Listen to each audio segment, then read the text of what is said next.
himself. It's disgusting.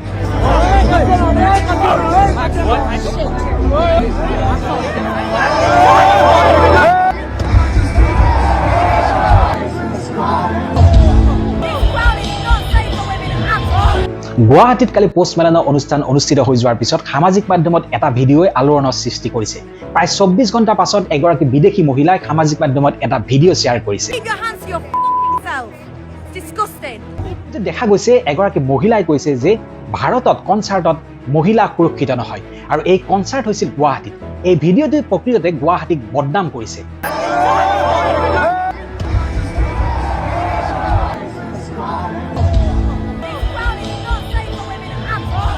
ভিডিঅ'টো লক্ষ্য কৰিলে আপুনি দেখা পাব দুটা গ্ৰুপৰ মাজত কাজিয়াৰ সূত্ৰপাত হৈছে আৰু এই কাজিয়াৰ মাজত এই বিদেশী মহিলাগৰাকীক দেখা গৈছে তেওঁ চিঞৰি আছে। আপুনি যদি আৰু ভালকে শুনিবলৈ চেষ্টা কৰে তেতিয়া দেখিব দুটা গ্ৰুপৰ মাজত যি কাজিয়াৰ সূত্ৰপাত হৈছে তেওঁলোকে কৈছে ঐ কাজিয়া নহয় আৰু তাৰ মাজত সেই মহিলাগৰাকী সোমাই আছিলে।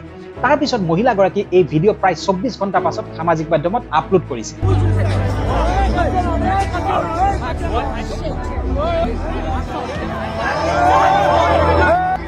ভিডিঅ'টো আপলোড কৰাৰ লগে লগে সামাজিক মাধ্যমত বিভিন্নজনে কমেণ্ট কৰিছে।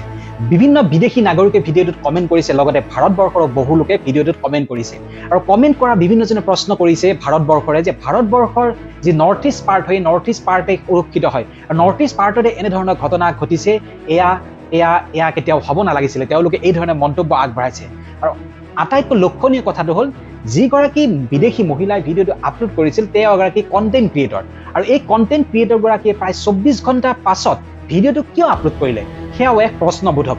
লগতে গুৱাহাটীত প্ৰথমবাৰৰ বাবে এনেধৰণৰ কনচাৰ্ট এক অনুষ্ঠিত হৈছিলে আৰু এই কনচাৰ্টত এনেধৰণৰ এক অভাৱনীয় পৰিস্থিতি এনেধৰণৰ ঘটনা সংঘটিত হোৱাটো কেতিয়াও মুঠেই গ্ৰহণযোগ্য নহয়। সেইকাৰণে আমিও সচেতন হ'ব লাগিব যে আমি বিদেশী পৰ্যটকক যি আমাৰ অসমলৈ আহে তেওঁলোকক আমি এনে ব্যৱহাৰ কৰা অনুচিত।